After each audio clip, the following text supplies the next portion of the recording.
Okay. So hi, everyone. My name is Emmanuel Villapando. I'm a fourth-year medical student at UCLA, and this is a part of our Med Mentors at UCLA Physician Perspective series.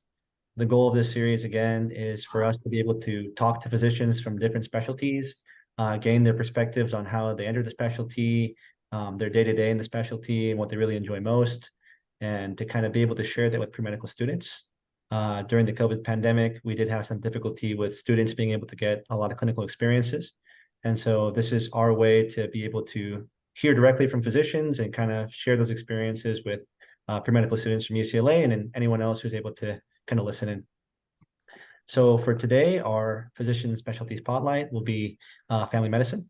And with us, we have Dr. Philip Brown, who's an assistant clinical professor at the UCLA Family Medicine Department. We have Dr. Daniel Lee, who's an associate program director for the UCLA Family Medicine Department.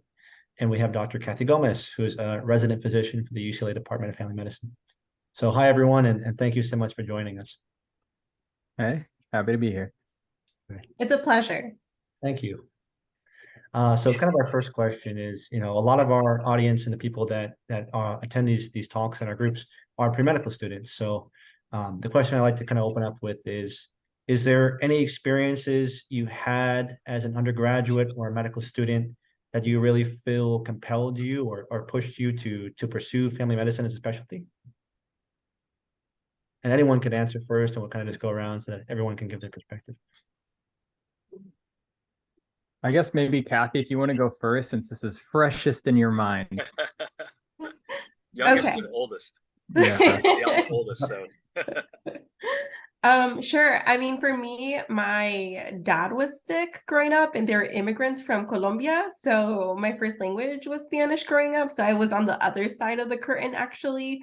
And I was like translating for my parents, and I was trying to Google all this stuff that was thrown at me because I didn't know. I'm like, what is cancer? What's a heart attack? What's a cabbage? And all this different stuff.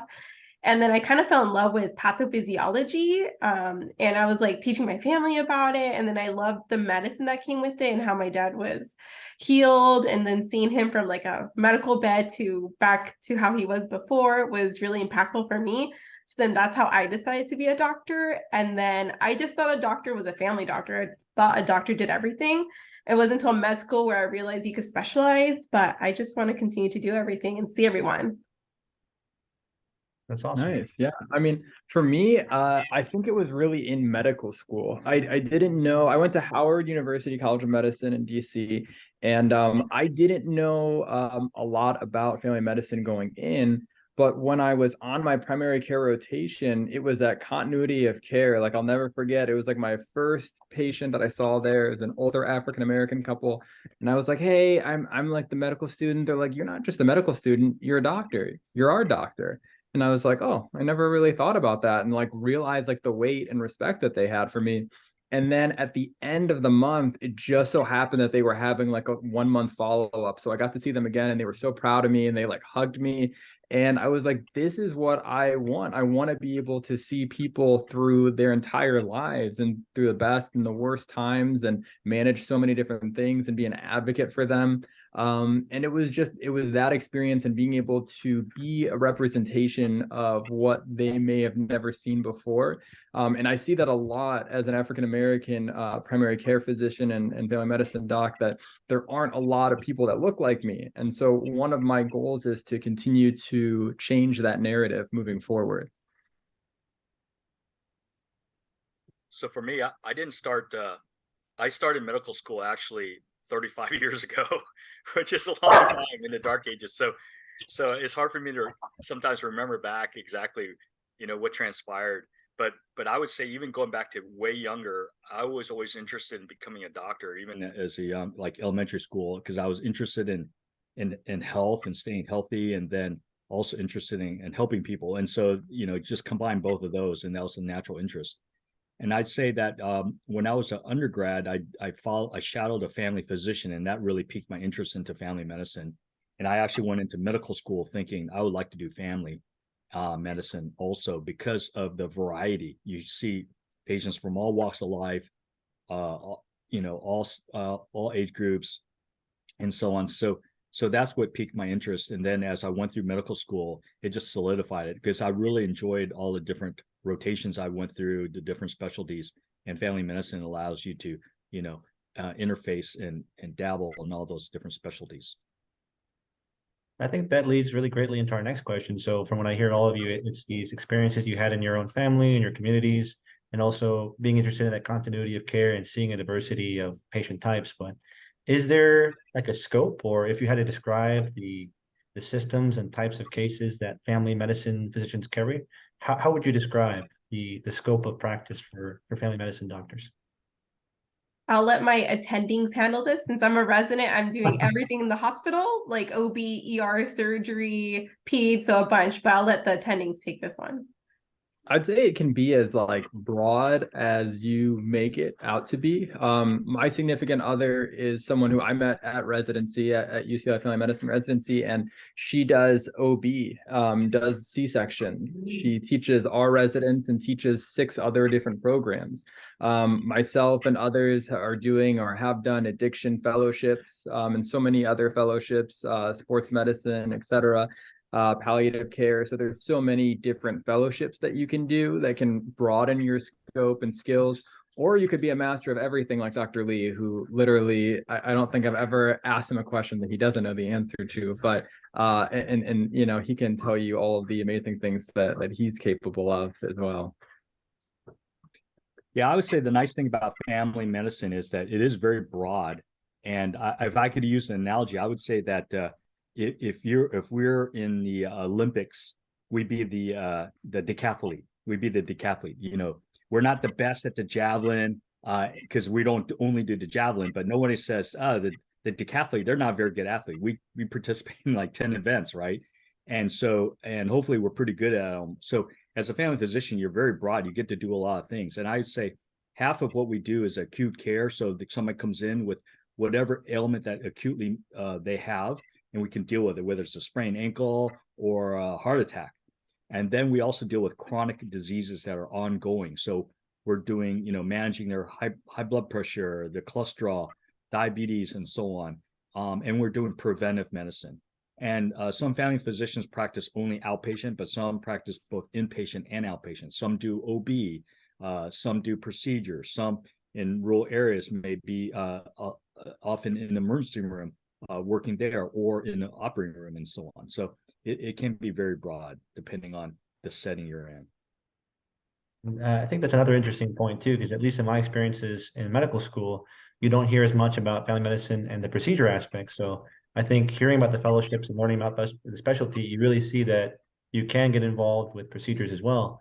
And so my next question is, either in the office or as part of a fellowship training, what kinds of procedures can family medicine doctors do?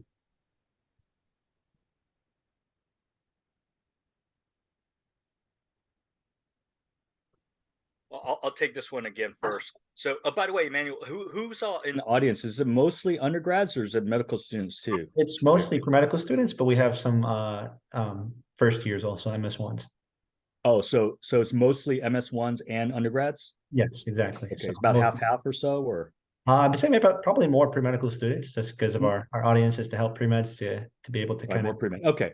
I just want to make sure, kind of, put it in proper context. I don't want to talk over anybody's head. I remember when I was an undergrad, and I went to inpatient rounds one day with these doctors. I didn't understand a word they said, and I'm like, I'll never be a doctor. I don't understand anything. It's like, don't worry, you're an undergrad. You don't understand the lingo yet.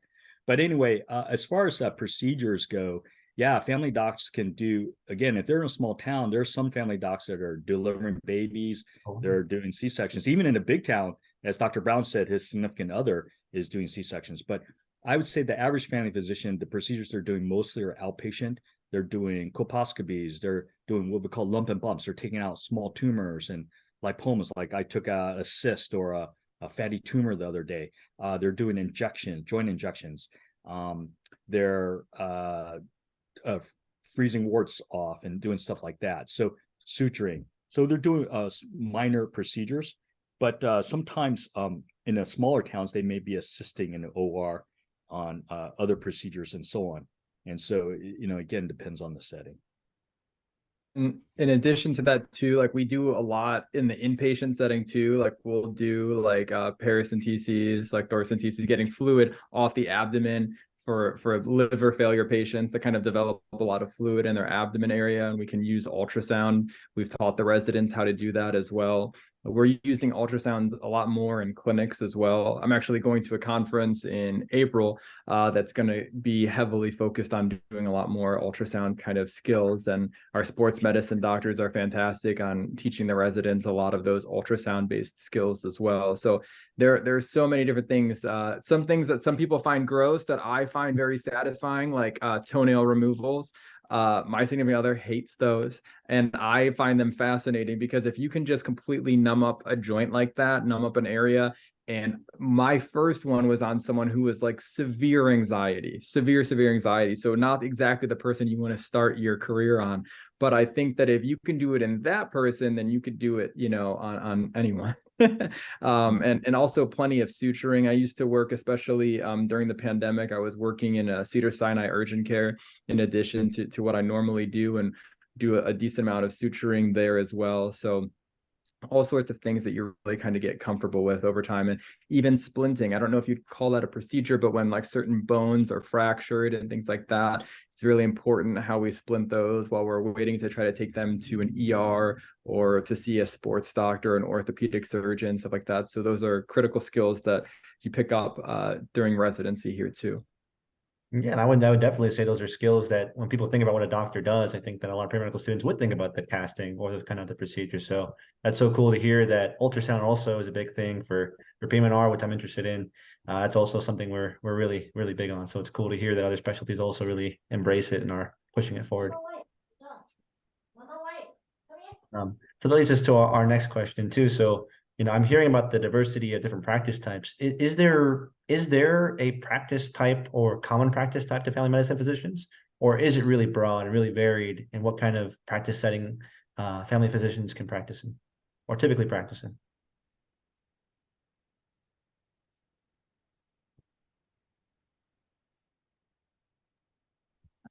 I'll take that one first. I would say that there are some commonality in that we typically see families, and that's why it's called family medicine. Hey, go with that one. But so sometimes they call us the womb To the tomb doctor. So we'll see everybody, all walks of life, newborns. We'll see you when you're pregnant. Can potentially even deliver the baby, do the newborn circumcision if it's a boy, if they want the circumcision, and then see them as they grow up. And then if you're a pediatrician, then after they get past 18, they stop seeing you, they go to adult doctor. But we keep seeing them throughout their lifespan, and then we'll see them until literally they can potentially see them in geriatrics age in the nursing home, and see them until they die. There are times that I literally signed a birth certificate and a death certificate in the same day. So again, that spans the whole spectrum. Some doctors do that womb to the tomb medicine, but as a general, I would say half the doctors nowadays, family physicians, they're doing some pediatrics and mostly adult medicine and mostly outpatient. But there are some doctors again who do inpatient medicine and so on. So yeah, it does vary, but I'd say as a general rule, it's mostly outpatient and mostly adults with some pediatrics.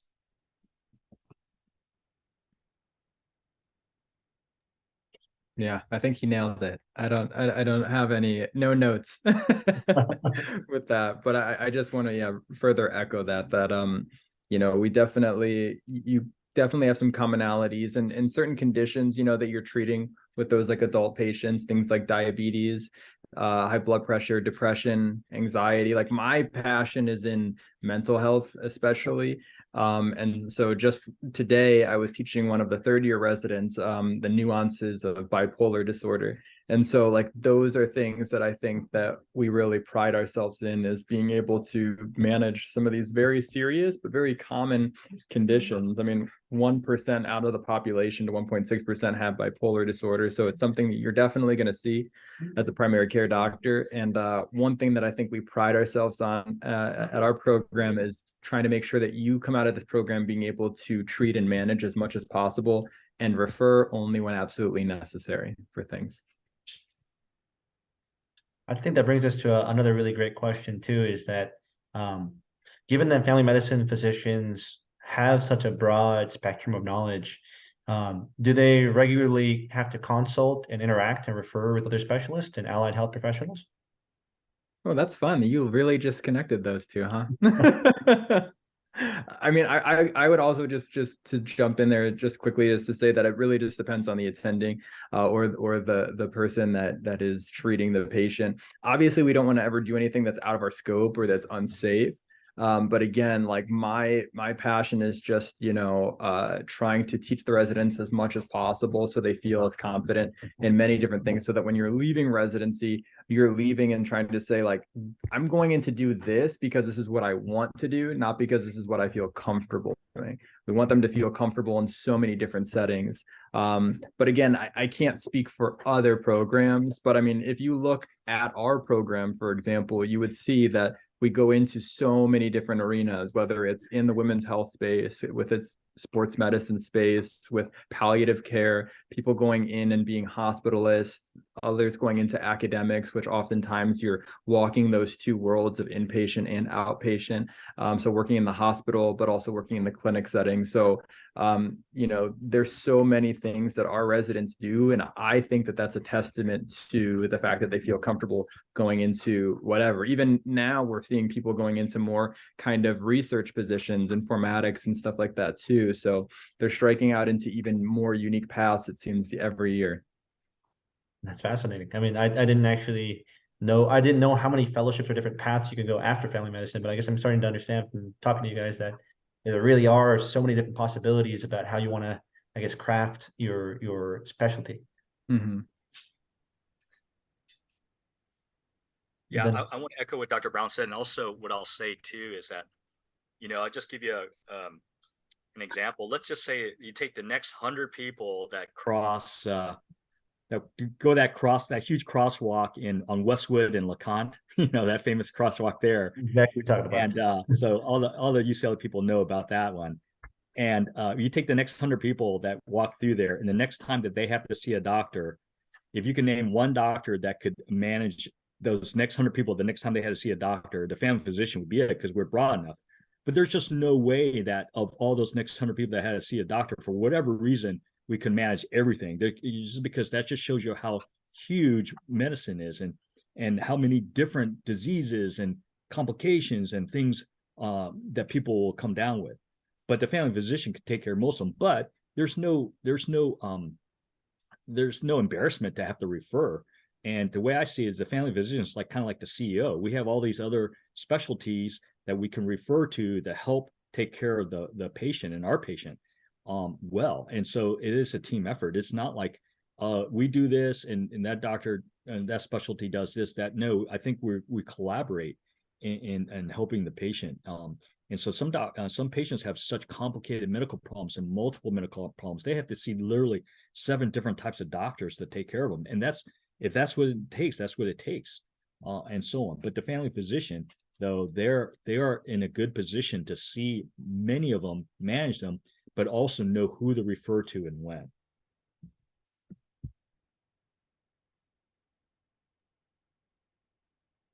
It really does sound like that you have to be not just well versed in the broad, I guess, diversity of different conditions from different areas, but also be comfortable speaking to people from multiple different specialties. Absolutely. And I mean, I guess in family medicine, you're in being this kind of connector. And this, forgive me, this is a broad question, but people always ask when it comes to a specialty, is there a certain type of personality, values, or skill set that tends to mesh well with this particular specialty? So I guess my question is there a type of personality or learning style or value system that tends to flourish or do very well in family medicine or gets attracted to family medicine? What do you think, Kathy? So in my class, I would say it's a mix. You could be introverted or extroverted, definitely for it. I would say family medicine is one of the very friendliest specialties there are. Obviously, because we have to speak a lingo of a child when they come in. Also like a teenager, also someone pregnant, also someone who's elderly. So you definitely have to know how to connect to those different people, different ages, and different walks of life. So I could be with someone who suffered a loss of her like elderly husband, and I mourn with her, and then I go into another room and it could be like a 2-year-old who just celebrated his birthday and we're like celebrating. So it is for people who like to connect, I would say, connect to your patient. You grow up with them, you see them grow. So I had this like amazing elderly patient that she gives me little gifts, and then I like to give her little trinkets too. So I would say definitely friendliness, wanting to connect. I don't think personality type really, I mean, if you're introverted, but you're still with good people skills, it matters. But I think you just can't be rude or like icy to your patients, because there are at their most vulnerable state when they come to you, right? They're telling you like their sickness, and you want to tell some rando person, right? Someone you trust, it's your doctor. So kind of being there for them is really important. And then wanting to collaborate with specialists too. So you have to like change hats from your informal with the patient to the formal of like, hey, my patient's suffering of like CKD, blah, blah, blah. This is what I want to do. Do you recommend that? And all this stuff. So also ability to speak to different specialties. Yeah, I think that's a great point. And I never really thought about it in that way. But I definitely agree. I know that there's a phrase as a minority about code. Sorry, I have 2 dogs that are just losing it in here. But I as a minority, we talk about code switching and being able to talk one way with certain people, another way in different settings, whether it's professional, etc. And I think growing up as a minority in Ohio, I definitely had to do that quite a lot.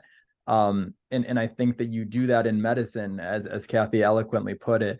But I think that for me, like I listen to a lot of medical podcasts, and just this week when I was on the treadmill, they were talking about this family doc who was going to talk about heart failure. And I was like really excited to see what his take on it was. And just, you can just hear this kind of like youthful optimism, I think, in family medicine. And I would think that that is something that you just get a sense of with family docs. Like no matter how tired they are, there's just this like odd sense of youthful optimism and excitement that you get around other family medicine docs that I don't, I can't speak for other specialties. I will just say that for us, that's one thing that really draws me to meeting. Even if someone's like, hey, I have another friend who's a family doc, I'm like, can't wait to meet him. I bet that they just have that kind of fun, optimistic view, which I always have. I mean, and you have to have, like, there's plenty of us that go into working in health policy and advocacy, and that can be pretty daunting. And some of the changes can be incremental at times, but it's something that we're just slowly moving down the field of equity. And I think that it's something that it's super motivating when you have other people in the trenches. Like I said, I'm going to this conference in April, and it's just about doctors that are attending that want to teach in family medicine. And so I'm so excited to meet other like-minded individuals, see what they're doing, see what I can learn from them, bring back to our residency. And so those are some other kind of attributes that I definitely feel are part of the family medicine fold too.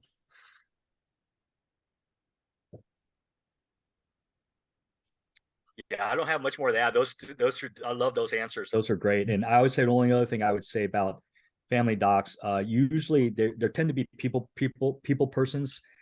They enjoy meeting new people and developing long-term relationships with people. I thought I was going to keep the answer short, but I will give one other example.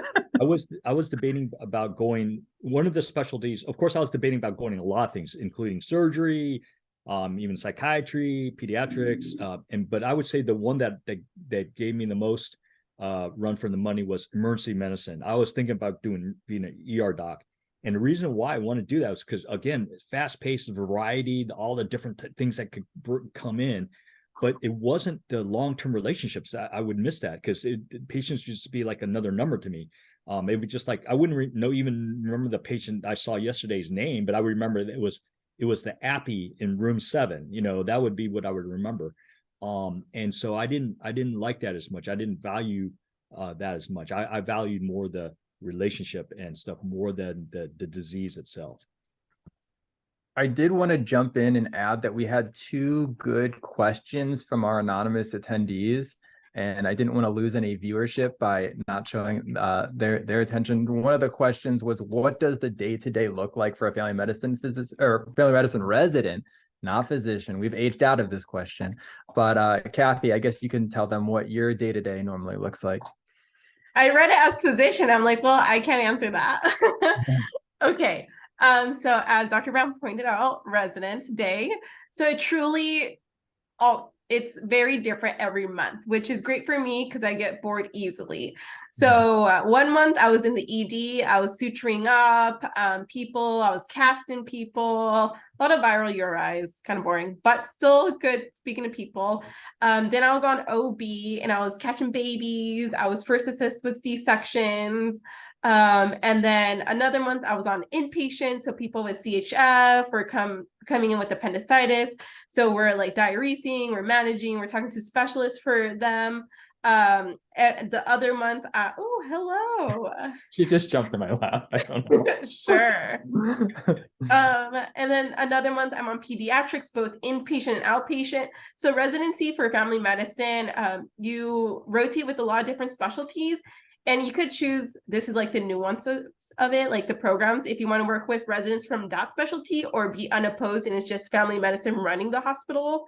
But at UCLA, we work with other residents, which is great because I love learning from my counterparts. And so it's been great because my day-to-day is different. I could do inpatient versus outpatient. So today, 8 to 5, I had clinic. So I had patients every like 20 minutes or so. And I was just doing like routine health maintenance, immunizations, pap smears, well child checks, or specific problems like going over labs. They come in with like back pain, stomach pain. So like working that up too. So that's the fun thing about residency, that you're exposed to all these different specialties just so you could be a competent doctor in your training. Because, you know, we do it all truly. So we have to be well trained in that. So that's what I'm doing. That's my month to month is very different.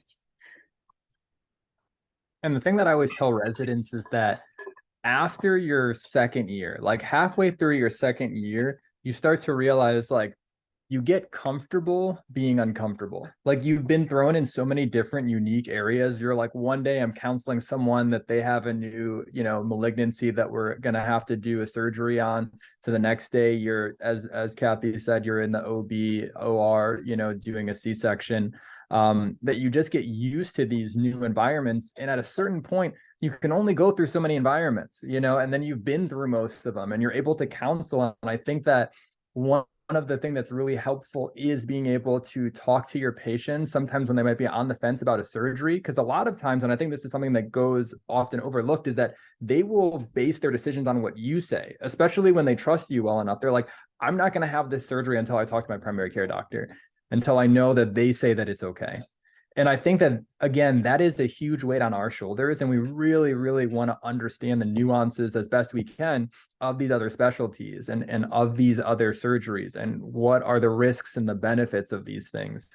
And you learn a lot of those kind of counseling, didactics that you're going to have with your patients when you're on these rotations, when you're talking to the surgeon and you're like, oh, okay, so look, this is what happens with the hernia repair. This is how long the recovery time normally is. This is how long the procedure is going to take. I've been in the OR. I've actually seen these done before. The recovery is pretty amazing on these. So I think you should go with it. So I think that being able to do a lot of that on top of everything else that we do in terms of, managing a lot of these other conditions, doing all of these other kind of procedures, et cetera, I think really makes it into such a comprehensive specialty. And I think that it speaks to the volume of rapport that patients have with their family medicine primary care doctor, just because they trust them so much. And I know my own experience too, before I've had procedures, it's like, let me run it by my PCP first. I like to just talk and get the perspective. So I think on a personal level and a professional level, I can really see the value of family medicine doctors being exposed to all these and being able to speak from experience and their own training to that. Mm-hmm. I think it leads me to another question about, based on having these experiences and having the privilege of being able to go through all these different specialties and also be that person who you develop such rapport with patients, what would be like the most rewarding aspect and then the most challenging aspect you feel of your specialty?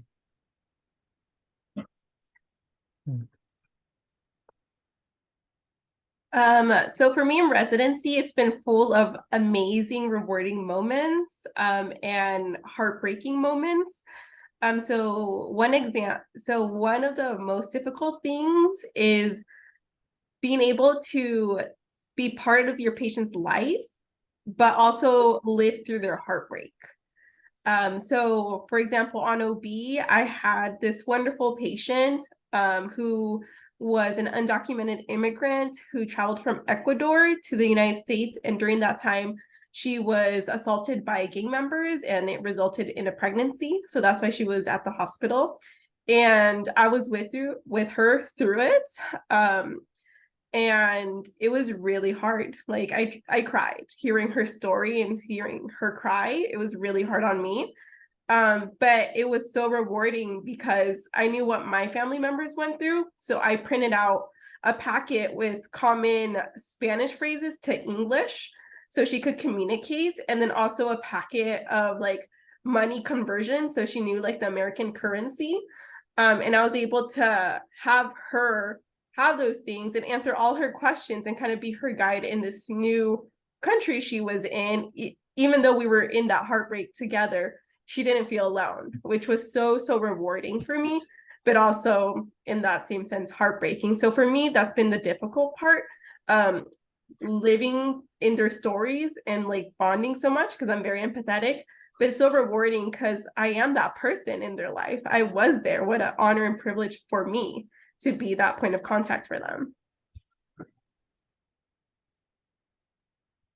Yeah, I think that for me, it definitely is like a multifaceted kind of the positives and the highs. I think back to being a first or second year resident, and I was working at Mid Valley, which is our county clinic, and I had a patient who was really struggling with like his insomnia and being on night shift and having to balance having like a wife, and their relationship was kind of suffering because of all of this.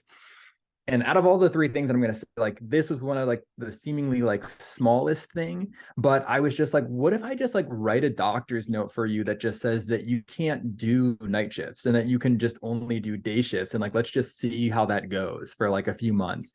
No joke, I do this. He comes back to me maybe like 4 months later, and he's like, everything is so much better. I've been doing day shifts. Day shifts have been going great. I now, like, my wife is now pregnant with like our child. And like, it was just like a complete like 180 on this guy's life by just doing the smallest thing that I just thought was like a reasonable idea.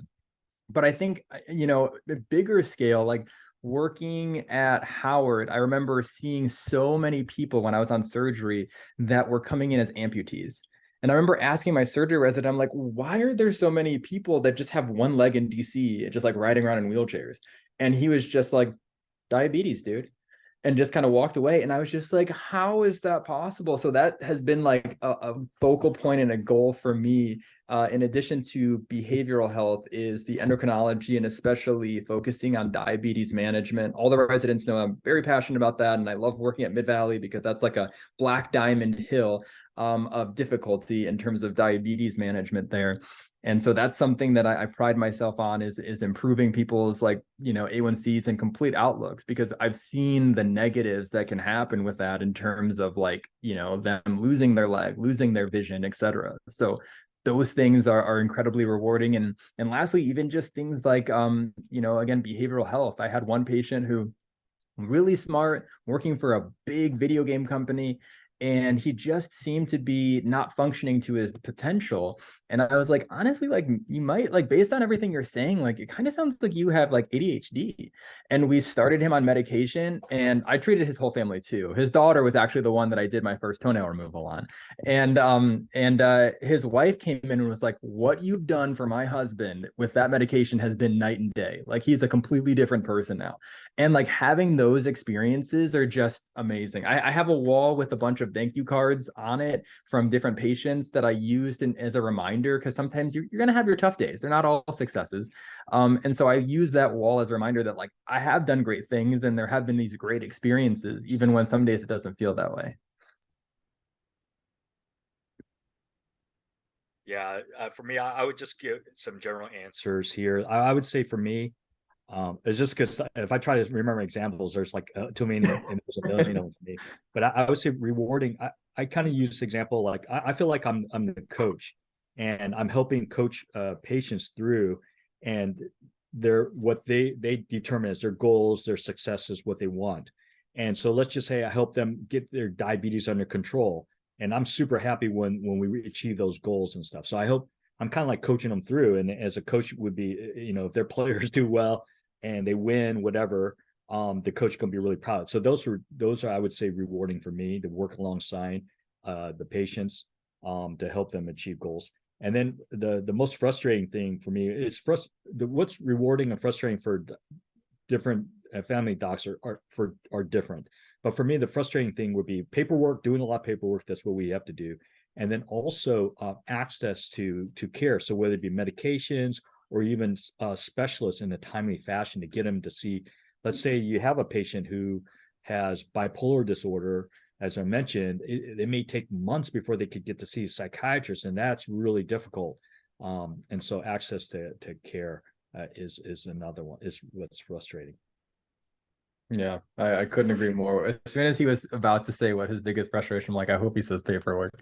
But the one other thing, I don't want to lose a fan here. So shout out to anonymous attendee number 2, who said, as family medicine doctors, what would you recommend for a patient to look for in finding such connecting with their family medicine doctor? That's a great question, because I still am looking for my own family medicine doctor. I've seen one. Doctors are their own worst patients, all of us. And so I didn't see a doctor for like the past several years. And I finally decided, I broke down and decided to get one. I'm 35 now. And I didn't have a great experience. And so I think one of the things is just that connection, that intentional listening. I think, Malcolm Gladwell talked about that even with surgeons, where he talked about a surgeon who gets sued versus one who doesn't. And a lot of it came down to just the way that they talk to their patients, and that understanding how you sit, how you're facing, all of those little things really matter when someone does have a negative outcome, how maybe frustrated they might be with their provider, or how understanding they might be. Like, this is, Dr. Brown, I know that he listens to everything I say. He might have just made an honest mistake, versus someone who's like, they just treat me like a number. Every time I come in, they're barely looking at me. I'm in and out. It's like a factory assembly line over there. And so I found that, like, even sitting on the examination table or waiting, and I know we all get backed up, but when you really are put, especially as a doctor, when I hadn't been in that room on the other side for 8-9 years, it was really kind of, you feel very vulnerable when you're just sitting there, and like my doctor was just like, put the gown on. It's like, what? Okay, I don't know why I need to have a gown on for my normal physical. And so just like all of those little things add up to a big experience and a big impression. And for some people, it might be the only opportunity. Most people, and this is going to be a downer, but most people who end up committing suicide, the last person they saw was their primary care physician. And so it's not their psychiatrist, because as Dr. Lee mentioned, it takes a while to even get in to see them, and it's often hard, but, we have very close access, immediate access. And so, when you think about those little interactions, that might be the only time that you get buy-in. Diabetic patients might be the only person that they see before they're like, you know what, I'm not even going to do any insulin. I'm just going to live my life, and whatever happens, happens, So I just think that having those good connections are very important, and just asking your colleagues, if somebody else goes to a provider and they're like, hey, I had a great experience, you should really check out so-and-so. That's how we also tend to build what we call our patient panel, the pool of patients that we see. A lot of times it can be word of mouth. I've had plenty of patients that are like, hey, I'm seeing you because my friend saw you, or my husband saw you, or my brother saw you, or my wife saw you. So I think that for you as the patient, just finding that kind of genuine connection, seeing that someone's listening truly, and being like thorough with their exams, etc., I think goes a long way. I mean, thank you all for sharing like these insights. I can see like the highs and lows of it being, it's so rewarding, but at the same time, it's kind of a double-edged sword in that there's so much you have to see in regards to paperwork, the bureaucracy of getting insurance and things like that. And seeing the epidemic of diabetes and the struggles of different populations that are suffering from being underserved and not receiving the healthcare resources they want. So I think that brings me to a question too about, having to have these highs and lows and be able to contribute so much, but also seeing so many difficult situations. Do family medicine doctors overall have a good work-life balance? And I know that can vary widely based on specialty, but is family medicine a specialty that provides its physicians or practitioners with a good work-life balance.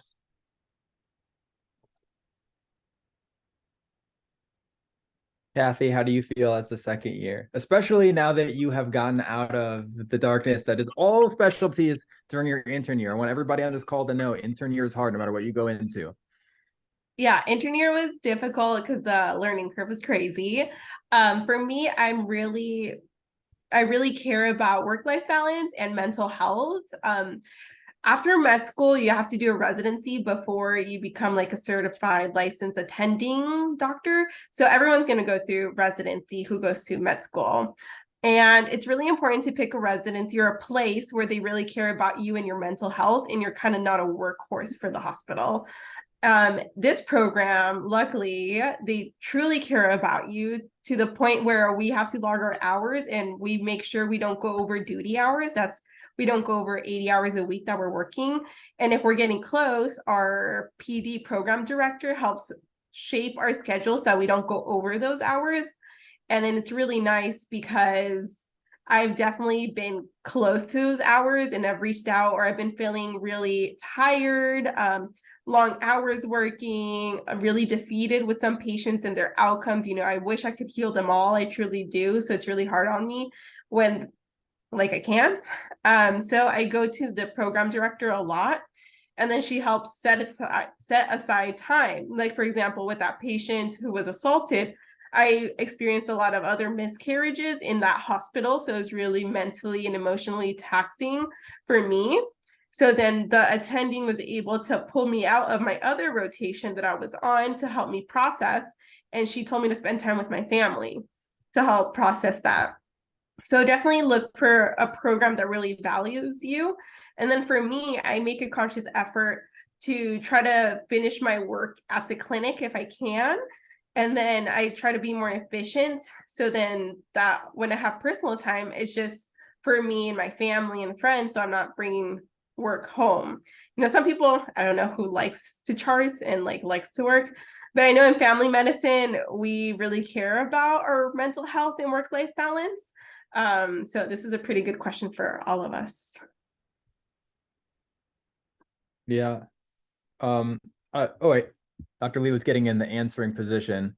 No, okay. But I would definitely say, as many of these questions, it's definitely dependent on the providers. Some people really love working, and I think that some people realize the value and the lack thereof of money at a certain point. One of my classmates, like for me, when I graduated 2018, starting salary for most docs was $225, starting if you were just going to outpatient. And she made over 300 in her first year. And I remember talking to her like, wow, what's that like? I did chief residency, so I wasn't making any money. And I was like, what was that like making all that money? And she was just like, Phil, at a certain point, it's just money. And I was like, what? Like, I just always had this thing in my mind that it just keeps getting better. Like, you keep getting more money and life keeps getting better. But it really, you do have to have that work-life balance. That person ended up leaving and going to Australia for a couple of years and practicing out there, again, because she could, because our scope is so broad, but also because, you have to have that work-life balance. And I think that she had to recalibrate herself drastically, in her opinion, and then kind of come back. I think that the work-life balance also depends on whether you do outpatient like she did or academics like Dr. Lee and I do. And I think that, for us, I personally get more energy back from the residents, from the medical students. Like, I feel like even on my hardest days, because it's something that I truly love doing, I love teaching, I love seeing them grow, that to me gives me a lot more energy. And also, on average, I'd probably say we're still doing 50 hours a week or something like that, 50 to 70 hours a week. When you think about all the extra things that we're not doing, this meeting, I have a meeting almost every day. My calendar is full every day. And so, you know, I was even talking like before this, I was like, okay, if I get home at 5:30, I can maybe work out for an hour, take my dogs out, watch the end of the Cavs game, and then join this meeting from 7:30 to 8:30. So it's like we're maximizing every minute, especially in academia. Whereas if you do outpatient, you get to leave work at work. When I worked at Cedars-Sinai urgent care, as soon as I was done with my shift, I was done. So I think that it also just depends on like what specialty or what area you go into and kind of focus your time in when you graduate from residency. I'll just add, you know, I'm actually not sure which, you know, maybe part of the question is which specialty has the most burnout. And I actually don't know that. I actually don't know if like family docs burnout have more burnout more than other specialties or less. I'm actually not sure. I would say though it's more of a case by case basis, and also depends on the personality of the doctor and how much they're actually trying to work and so on. As family physicians, though, you could also adjust your schedule so you're not working so much and everything. Or if you're on, you know, you're hired to do this job and you can't cut down your work schedule, then you actually quit and leave, like what Dr. Brown mentioned, an example of a doctor before. But I can't tell you which specialty has more burnout. I would say all of them do, just in the nature of the way medicine has progressed. But I definitely would say, you know, family docs, they have a high burnout just because of what we have to do and are required to do. But I don't know how much more it is compared to other specialties. Yeah, I think the impression I'm getting is that, you know, it can be stressful, but I think that depending on the program you go to and the mentors you have, it's manageable, but definitely can be some variability there. And just want to go through one last question that we have, and then I'll kind of go through concluding thoughts. So thank you all for participating so far. And Dr. Brown, especially, I hope I didn't interrupt your time off with your very busy schedule. So thank you so much for squeezing this in. It's okay. The Cavs won. I got to see the end of it. It's okay. I think we do have one more question. Kathy, if you wanted to respond, I can read the question. The question is, would you say having a PCP that is an NP or a PA versus an MD has certain pros or cons, or does it come down to how much you connect with the provider and I guess who has more availability? That's a good question. I think I'll let the attendings who actually have their own patients in clinic answer this one. Because as a resident, I'm not sure. I'm just seeing my own patients. I just want to say, oh yeah, you go first. Okay. I'll give you a quick answer. Of course, I'm biased. Of course, it would be better to have an MD as your PCP because we could do more. Of course, you know, I'm biased there, but again, it goes down to connection, as Dr. Brown says, is very important. And there's going to be some PAs or NPs that are going to have better connection with their patients than the MD, and it's just boils down to personality and so on. And then there's going to be some NPs and PAs that are better than MDs, and or vice versa, connecting. But overall, I'm going to say, yeah, the MD, because we could do more and we don't have, and so on. We're better. We have much more training. But that being said, again, on a case by case basis, yeah, I know there's plenty of great NPs and PAs out there that can see patients and do a great job in primary care for them. Absolutely.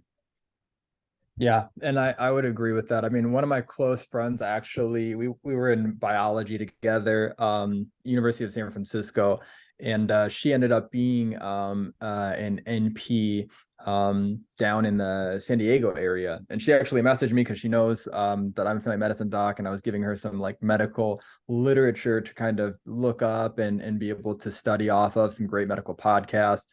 And she, you know, told me like, look, getting out of school, like I just felt like woefully underprepared for like primary care, because it's just like there's so much, and I feel like I did not know enough going in. That's just her experience. Obviously, this conversation is being recorded, but I would say that that's just one person's perspective, and I would agree with Dr. Lee that there's plenty of people that are incredibly talented that are NPs and PAs as well. So I would say that anonymous attendee, that was a spicy question, but I think that it's a fair one, and I think that honestly it just depends also on what you're going in for too. I think that, you know, I would value someone's time and expertise over just the degree. You know, an NP that's been working in a community clinic for 15 years versus someone who just graduated this year, I don't know. Like, I might want to go with maybe someone who has more experience at that point in time. Some also people that work urgent cares. Like when I was doing Cedars-Sinai, it was like myself, and then it would often be like 2 NPs. And so, you know, they were building up those skills and stuff too. So I think some of it just takes time. And I think that if you took them both right out of their programs, I think definitely you might consider more MDs as well, just because they've had year over year over year of training doing this, that I think that objectively speaking, they've probably had more experiences there. But I think that you can find a great NP, a great PA, or a great MD as well. Well, thank you all for being a part of this, and I thank you for answering those final questions. Any concluding remarks on a medical student or an MS1, MS2 who might be considering family medicine about how to kind of get started, or any general ideas about that you would leave them with for someone interested in family medicine? I was just messaging the group chat and just left my email for pcbrown@medmed.ucla.edu. You guys can definitely reach out if you have any other questions. But I would say the biggest thing that I would recommend is just keep getting experiences. Like if you want to shadow, if you can do that, do it in multiple different specialties. A lot of people change. Like my mentor before med school was an ER chair at Case in Cleveland. And I thought maybe I might want to do ER because he was the only experience I had had. I also feel like people often tie their decisions to trauma or experiences. And so I think that that is fine. And I think it can build like a core memory that maybe drives you forward.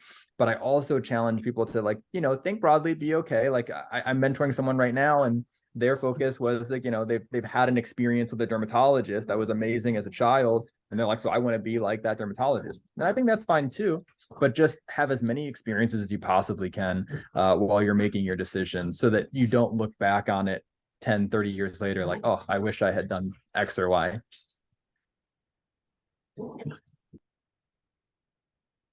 Yeah, I would echo Dr. Brown's comments here about it's all about you know, getting where you need to be in life and stuff.